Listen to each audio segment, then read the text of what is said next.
आप सब मेरे मसीह बहन भाइयों को एक बार फिर से जय मसीह की। परमेश्वर के अनुग्रह, दया और कृपा से एक बार फिर से हम सबको मिलने का मौका दिया, इसके लिए प्रभु का धन्यवाद करेंगे। जैसा प्रभु हम सबको काम पर लेके गया वैसा लेके आया, इसके लिए धन्यवाद। मेरे भाइयों और बहनों, मैं सिर्फ बेसिक बाइबल पढ़ता हूँ। मेरे पास प्रकाशन नहीं है, मैं कोई पास्टर नहीं हूँ। मैं सिर्फ बेसिक बाइबल पढ़ता हूँ ताकि परमेश्वर हमसे बात कर सके, या हम अपने चर्च में जाएं तो वहाँ जाकर हम जब प्रभु का दास हमें कहीं से कोई वचन बताए तो हम उसे समझ सकें, और इसके द्वारा परमेश्वर हमारी अगुवाई करता है।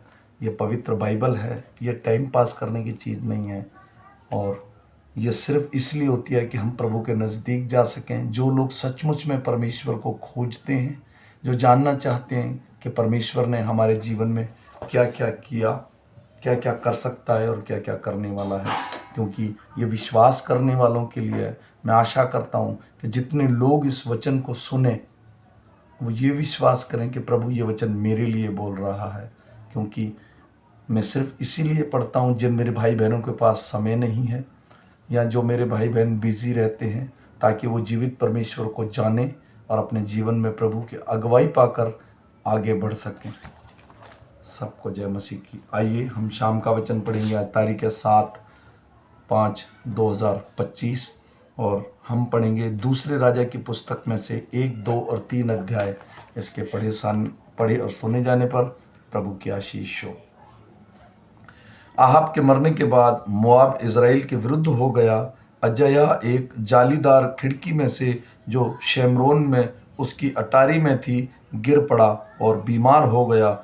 तब उसने दूतों को यह कहकर भेजा, तुम जाकर एक्रोन के बालजबूब नामक देवता से यह पूछ आओ कि क्या मैं इस बीमारी से बचूंगा कि नहीं। तब यहोवा के दूत ने तिबशी एलिया से कहा, उठकर शेमरोन के राजा के दूतों से मिलने को जा और उससे कह, क्या इज़राइल में कोई परमेश्वर नहीं जो तुम एक्रोन के बालजबूब देवता से पूछने को जाते हो। इसलिए तब यहोवा तुझसे यूँ कहता है, जिस पलंग पर तू पड़ा है उस पर से कभी ना उठेगा, परंतु मर ही जाएगा। तब एलिया चला गया। जब अजय्याह के दूत उसके पास लौट आए, तब उसने उससे पूछा, तुम क्यों लौट आए हो। उसने उनसे कहा, एक मनुष्य हमसे मिलने को आया और कहा, जिस राजा ने तुमको भेजा है उसके पास लौटकर कहो, यहोवा यूँ कहता है कि क्या इज़राइल में कोई परमेश्वर नहीं जो तू एक्रोन के बाल जबूब देवता से पूछने को भेजता है। इस कारण जिस पलंग पर तू पड़ा है उस पर से कभी ना उठेगा, परंतु मर ही जाएगा। उसने उनसे पूछा, जो मनुष्य तुमसे मिलने को आया और तुमसे ये बातें कही उसके कैसा रंग रूप था। उन्होंने उनको उत्तर दिया, वह तो रोंआर मनुष्य था और अपनी कमर में चमड़े का फेंटा बांधे हुए था। उसने कहा, तब तिबशी एलिया होगा। तब उसने उसके पास 50 सिपाहियों के एक प्रधान को और उसके 50 सिपाही समेत भेजा। प्रधान ने एलिया के पास जाकर क्या देखा कि वह पहाड़ी की चोटी पर बैठा है। उसने उससे कहा, हे परमेश्वर के भक्त, राजा ने कहा है तू उतर आ। एलिया ने उससे 50 सिपाहियों के प्रधानों से कहा, यदि मैं परमेश्वर का भक्त हूँ तो आकाश से आग गिराकर तुझे तेरे 50 समेत भस्म कर डाले। तब आकाश से आग उतरी और उसके 50 समेत भस्म हो गए। फिर राजा ने उसके पास 50 सिपाहियों के एक और प्रधान को 50 सिपाहियों समेत भेज दिया। प्रधान ने उससे कहा, हे परमेश्वर के भक्त, राजा ने कहा है फुर्ती से तू उतर आ। एलिया ने उत्तर देकर उससे कहा, यदि मैं परमेश्वर का भक्त हूँ तो आकाश से आग गिराकर तुझे तेरे 50 समेत भस्म कर डाले। तब आकाश से परमेश्वर की आग उतरी और उसके 50 समेत भस्म कर दिया। फिर राजा ने तीसरी बार 50 सिपाहियों के एक और प्रधान को 50 सिपाहियों समेत भेज दिया, और 50 का वह तीसरा प्रधान चढ़कर एलिया के सामने घुटनों के बल गिरा और गिड़गिड़ा कर उससे कहने लगा, हे परमेश्वर के भक्त, मेरा प्राण और तेरे इन 50 दासों के प्राण तेरी दृष्टि में अनमोल ठहरे। 50-50 सिपाहियों के जो दो प्रधान अपने अपने 50 समेत पहले आए थे, उनको तो आग ने आकाश से गिरकर भस्म कर डाला, परंतु अब मेरा प्राण तेरी दृष्टि में अनमोल ठहरे। तब यहोवा के दूत ने एलिय्याह से कहा, उसके संग नीचे जा, उससे मत डर। तब एलिय्याह उठकर उसके संग राजा के पास नीचे गया और उसने उससे कहा, यहोवा यों कहता है, तूने तो एक्रोन के बाल जबूब देवता से पूछने को दूत भेजे थे, तो क्या इज़राइल में कोई परमेश्वर नहीं कि जिससे तू पूछ सके? इस कारण तू जिस पलंग पर पड़ा है उस पर से कभी ना उठेगा, परंतु मर ही जाएगा। यहोवा ने इस वचन के अनुसार जो एलिय्याह ने कहा था वह मर गया। उसकी संतान न होने के कारण यहोराम उसके स्थान पर यहूदा के राजा यहोशापात के पुत्र यहोराम के दूसरे वर्ष में राज्य करने लगा। अजय्याह और काम जो उसने किए, क्या वह इज़राइल के राजाओं की इतिहास की पुस्तक में नहीं लिखे हैं? जब यहोवा एलिय्याह को बवंडर के द्वारा स्वर्ग में उठा लेने को था, तब एलिय्याह और एलीशा दोनों संग संग गिलगाल से चले। एलिय्याह ने एलीशा से कहा, यहोवा मुझे बेतेल तक भेजता है, इसलिए तू यहीं ठहरा रहे। एलीशा ने कहा, यहोवा के तो तेरे जीवन की शपथ, मैं तुझे नहीं छोड़ने का। इसलिए वे बेतेल को चले गए और बेतेलवासी भविष्यवक्ताओं के चेले एलीशा के पास आकर कहने लगे, क्या तुझे मालूम है कि आज यहोवा तेरे स्वामी को तेरे ऊपर से उठा लेने पर है? उसने कहा, हाँ, मुझे भी यह मालूम है, तुम चुप रहो। एलिय्याह ने उससे कहा, हे एलीशा, यहोवा तुझे यिहारों को भेजता है, इसलिए तू यहीं ठहरा रहे। उसने कहा, यहोवा के और तेरे जीवन की शपथ, मैं तुझे नहीं छोड़ने का। अंत वे यिहारों को आए और यिहारों वासी भविष्यवक्ताओं के चेलों एलीशा के पास आकर कहने लगे, क्या तुझे मालूम है कि आज यहोवा तेरे स्वामी को तेरे ऊपर से उठा लेने पर है? उसने उत्तर दिया, हाँ, मुझे भी मालूम है, तुम चुप रहो। फिर एलिय्याह ने उससे कहा, यहोवा तुझे यरदान तक भेजता है, इसलिए तू यहीं ठहरा रहे। उसने कहा, यहोवा के और तेरे जीवन की शपथ, मैं तुझे नहीं छोड़ने का। अंत में दोनों आगे चले और भविष्यवक्ताओं के चेलों में से 50 जन जाकर उसके सामने दूर खड़े हुए और वे दोनों यरदान के किनारे खड़े हुए। तब एलिय्याह ने अपनी चादर पकड़कर ऐंठ ली और जल पर मारा, तब वह इधर उधर दो भाग हो गया और वे दोनों स्थल ही स्थल पार उतर गए। और उनके पार पहुँचने पर एलिय्याह ने एलीशा से कहा, इससे पहले कि मैं तेरे पास से उठा लिया जाऊं, जो कुछ तू चाहे कि मैं तेरे लिए करूं वह मांग। एलीशा ने कहा, तुझ में जो आत्मा है उसका दूना भाग मुझे मिल जाए। एलिय्याह ने कहा, तूने कठिन बात मांगी है, तो भी यदि तू मुझे उठा लिए जाने के बाद देखने पाए तो तेरे लिए ऐसा ही होगा, नहीं तो न होगा। वे चलते चलते बातें कर रहे थे कि अचानक एक अग्निमय रथ और अग्नि में घोड़े ने उनको अलग अलग किया और एलिय्याह बवंडर में होकर स्वर्ग पर चढ़ गया और उसे एलीशा देखता और पुकारता रहा, हाय मेरे पिता, हाय मेरे पिता, हाय इज़राइल के रथ और सवारों। जब वह उसको फिर देख न पड़ा, तब उसने अपने वस्त्र फाड़े और फाड़कर दो भाग कर दिया। फिर उसने एलिय्याह की चादर उठाई और उस पर से गिरी थी और वह लौट गया और यरदान के तट पर खड़ा हुआ। तब उसने एलिय्याह की वह चादर जो उससे गिरी थी पकड़कर जल पर मारी और कहा, एलिय्याह का परमेश्वर यहोवा कहाँ है? जब उसने जल पर मारा तब वह इधर उधर दो भाग हो गया और एलीशा पार हो गया। उसे देखकर भविष्यवक्ताओं के चेले जो यिहारों में उसके सामने थे कहने लगे, एलिय्याह में जो आत्मा थी वही एलीशा पर ठहर गई है। अंत वे उसे मिलने को आए और उसके सामने भूमि तक झुककर दंडवत की। तब उन्होंने उससे कहा, सुन, तेरे दासों के पास 50 बलवान पुरुष हैं, वे जाकर तेरे स्वामी को ढूंढें। संभव है कि क्या जाने यहोवा के आत्मा ने उसे उठाकर किसी पहाड़ या किसी तराई में डाल दिया हो। उसने कहा, मत भेजो। जब उन्होंने उसको यहाँ तक दबाया कि वह लज्जित हो गया, तब उसने कहा, भेज दो। अंत उन्होंने 50 पुरुष भेज दिए और वे उसे 3 दिन तक ढूंढते रहे, परंतु ना पाया। उस समय तक वह याहारों में ठहरा रहा।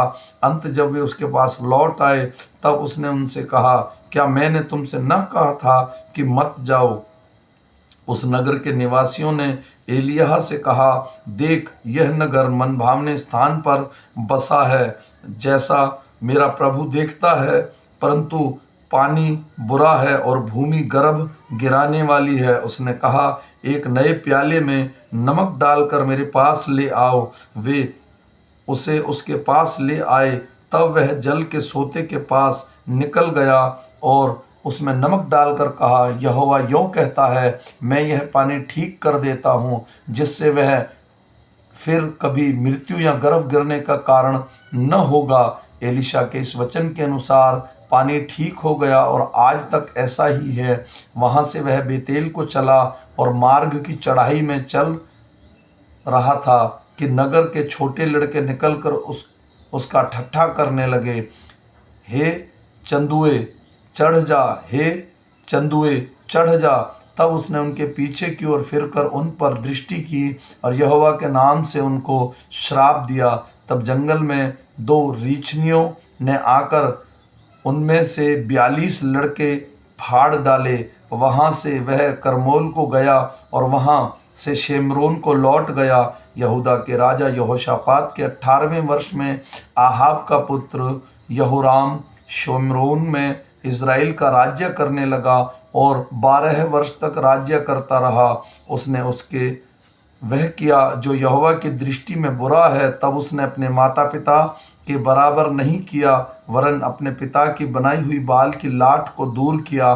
तो भी वह नबात के पुत्र यारोबाम के ऐसे पापों में, जैसे उसने इज़राइल से कराए, लिपटा रहा और उसने उनसे न फिरा। मोआब का राजा मेशा बहुत ही भीड़ बकरियां रखता था और इज़राइल के राजा को 1 लाख बच्चे और 1 लाख मेंढे का ऊन कर की रीति से दिया करता था। जब आहाब मर गया, तब मोआब के राजा ने इज़राइल के राजा से बलवा किया।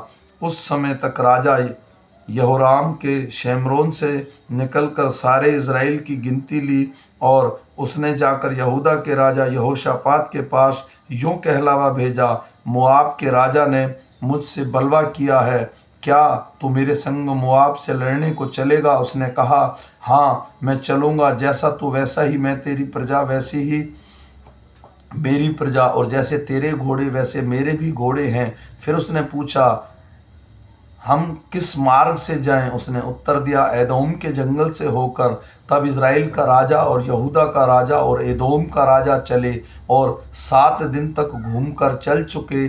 तब सेना और उसके पीछे पीछे चलने वाले पशुओं के लिए कुछ पानी न मिला। तब इज़राइल के राजा ने कहा, हाय, यहोवा ने इन 3 राजाओं को इसलिए इकट्ठा किया कि उनको मोआब के हाथ में कर दे। परंतु यहोशापात ने कहा, क्या यह यहोवा का कोई नबी नहीं है जिसके द्वारा हम यहोवा से पूछें? इज़राइल के राजा ने किसी कर्मचारी ने उत्तर देकर कहा, हाँ, शापात का पुत्र एलीशा जो एलिय्याह के हाथों को धुलाया करता था, वह यहाँ है। तब यहोशापात ने कहा, उसके पास यहोवा का वचन पहुँचा करता है। तब इज़राइल का राजा और यहोशापात और एदोम का राजा उसके पास गए। तब एलीशा ने इज़राइल के राजा से कहा, मेरा तुझसे क्या काम है? अपने पिता के भविष्यवक्ताओं और अपनी माता के नबियों के पास जा। इज़राइल के राजा ने उससे कहा, ऐसा न कह, क्योंकि यहोवा ने इन तीनों राजाओं को इसलिए इकट्ठा किया है कि मोआब के हाथ में कर दे। एलीशा ने कहा, सेनाओं का यहोवा, जिसको सम्मुख में उपस्थित रहा करता हूँ, उसके जीवन की शपथ, यदि मैं यहूदा के राजा यहोशापात का आदर मान न करता, तो मैं न तो तेरी और मुँह करता और न तुझ पर दृष्टि करता। पर अब जिस किसी बजाने वाले को मेरे पास ले आओ। जब बजाने वाला बजाने लगा, तब यहोवा की शक्ति एलिय्याह पर एलीशा पर हुई और उसने कहा, इस नाले में तुम लोग इतना खोदो कि इसमें गड्ढे ही गड्ढे हो जाएं, क्योंकि यहोवा यों कहता है, तुम्हारे सामने न तो वायु चलेगी और न वर्षा होगी, तो भी यह नाला पानी से भर जाएगा और अपने गाय बैल और पशुओं समेत तुम पीने पाओगे। और यह यहोवा की दृष्टि में छोटी सी बात है। यहोवा मोआब को भी तुम्हारे हाथ में कर देगा। तब तुम सब गढ़वाले और उत्तम नगरों को नष्ट करना और सब अच्छे वृक्षों को काट डालना और जल के सब सोतों को भर देना और सब अच्छे खेतों में पत्थर फेंक कर उन्हें बिगाड़ देना। सवेरे अन्नबलि चढ़ाने के लिए समय एदोम की ओर से जल बह आया और देश जल से भर गया। यह सुनकर कि राजाओं ने हमसे युद्ध करने के लिए चढ़ाई की है, जितने मुआबियों की अवस्था हथियार बांधने योग्य थी, वे सब बुलाकर इकट्ठा किए गए और सीमा पर खड़े हुए। सवेरे जब वे उठे, उस समय सूर्य की किरणें उस जल पर ऐसी पड़ी कि वह मुआबियों के सामने की ओर से लहू का सा लाल दिखाई पड़ा। तो वे कहने लगे, वह तो लहू होगा। निस्संदेह वे राजा एक दूसरे को मारकर नष्ट हो गए हैं। इसलिए अब हे मुआबियों, लूट लेने को जाओ। और जब वे इज़राइल की छावनी के पास आए ही थे कि इज़राइली उठकर मोआबियों को मारने लगे और वे उनको सामने से भाग गए। और वे मोआब को मारते मारते उसके देश में पहुंच गए और उन्होंने नगरों को ढा दिया और सब अच्छे खेत, और एक एक पुरुष ने अपना पत्थर डाल कर उन्हें भर दिया और जल के सब सोतों को भर दिया और सब अच्छे अच्छे वृक्षों को काट डाला। यहाँ तक कि हिर्तरेश के पत्थर तो रह गए, परंतु उनको कोई भी चारों ओर गोफन चलाने वालों ने जाकर मारा। यह देखकर कि हम युद्ध में हार चले, मुआबियों ने राजा के 700 तलवार रखने वाले पुरुष संग लेकर एदोम के राजा तक पांति चीर कर पहुंचने का यत्न किया, परंतु पहुंच ना सका। तब उसने अपने जेठे पुत्र को उसके स्थान में राज्य करने वाला था पकड़कर शहरपनाह पर होम बलि चढ़ाया। इस कारण इज़राइल पर बड़ा ही प्रकोप हुआ, इसलिए वे उसे छोड़कर अपने देश को लौट गए। आमीन। मेरे भाइयों और बहनों, ये बेसिक बाइबल है, ये बाइबल रीडिंग है, ताकि हम परमेश्वर के वचन को जान सकें, समझ सकें कि ये बाइबल में परमेश्वर ने क्या क्या लिखवाया है। मैं आशा करता हूँ ये वचन हमें कुछ सिखाए, इसके द्वारा हम कुछ सीख सकें। हम फिर मिलेंगे सुबह के वचन के साथ। तब तक सारे मेरे बहन भाइयों को फिर से जय मसीह की। सबकर अनुग्रह, दया और कृपा परमेश्वर की होती रहे। तब तक हम सब जीवित रहें और एक दूसरे को देखते रहें। जय मसीह की।